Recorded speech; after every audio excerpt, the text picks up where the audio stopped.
underdevelopment is that in Pakistani society there is a concern regarding the underdevelopment of Pakistan. That Pakistan has not developed, or Muslim communities have not developed as they should have. And there is also always a comparison between Muslim majority countries and the West, meaning which one of these two has the West or the Muslim majority countries have developed enough in terms of technology and modernity and other things. There is always a cross comparison between the two. The blame is often laid at Islam by some, and by some at the clergy for the lack of development. Even though this claim is flawed, because from the inception of Pakistan, 1947, until today, the country of Pakistan has been governed for the main part by secularist people.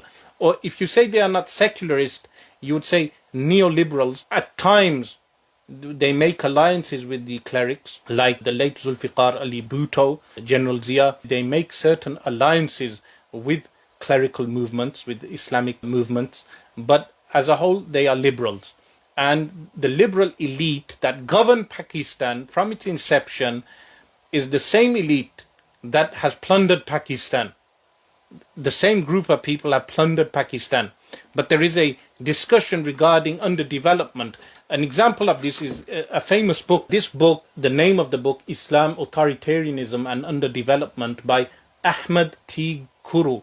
This is a Turkish author, and this book is famous in some Pakistani bourgeois. He utilizes the word bourgeois, intellectual circles. The book, again, the criticism of the book that I will go on to shortly.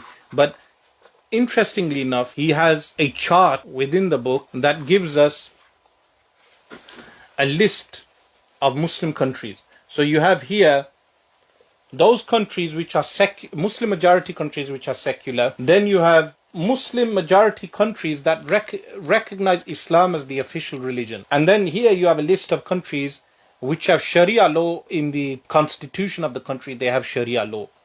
These are those countries. So if you notice, the majority of the Muslim countries today have secular law. They do not have Islamic law. The majority, in fact, this list is increased now with Sudan and Bangladesh, and also in the future maybe UAE and Saudi Arabia. So this list is increased. These countries, the ones in the middle, recognize Islam as the majority religion, the official religion, but are not necessarily governed by Islam. These are the only countries that are claimed to be governed by Islam or have Islam in the constitution. So the majority of the Muslim world is in fact governed by secular law.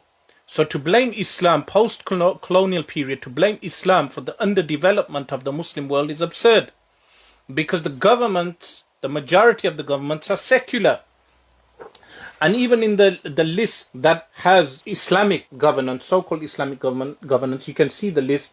You have Bahrain, you have Brunei, Egypt, Iran, Iraq, Kuwait, Libya, Maldives, Mauritania, Oman, Pakistan, Qatar, Saudi Arabia, Somalia, Syria, Sudan. Now Sudan is off that list now. UAE and Yemen. Now even those countries, we know that, for instance, in Pakistan, the majority of the rulers have been neoliberalists or people with liberal ideas, like the Bhutto family and others. So the criticism of this book, the short criticism, his theory for underdevelopment is that when there was an alliance between ulama, clerics and governments, Muslim governments, that would lead to underdevelopment of the Muslim world from the 11th century. The summary of my critique of this book: he claims prior to the 11th century there was no alliance between ulama and governments. The counterclaim is that the most successful period of the Muslim world in terms of development, material development, was during the first 300 years of Islam, when there was the most religiosity, but also there were groups of philosophers and free thinking that occurred in the Muslim world, which is true, and zealot groups. You had heretics, you had all ways of thinking in the first 300 years.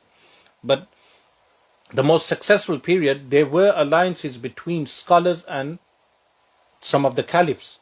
The simple example is that of Harun al-Rashid and al-Imam Abu Yusuf. the codification of law of the Abbasi Caliphate occurred under Abu Yusuf rahimallahu ta'ala. So the claim that the alliance of ulama and governments is what led to the decline of development in the Muslim world is a flawed claim. In fact, in the early 1800s, in the Ottoman Caliphate, the removal of science from the curriculum did not occur by Muslims, those who profess Islam as a way of governance. The removal of science from the curriculum. Under Sultan Muhammad al-Fatih rahimahullah ta'ala, science was taught in the curriculum, in the madaris, in the schools. In Islamic schools, science was taught alongside Islam. So this clash that is claimed between science, technology, and the belief in the metaphysical realm is simply refuted by saying that there is no clash when it comes to scientific research or that which is in the metaphysical realm.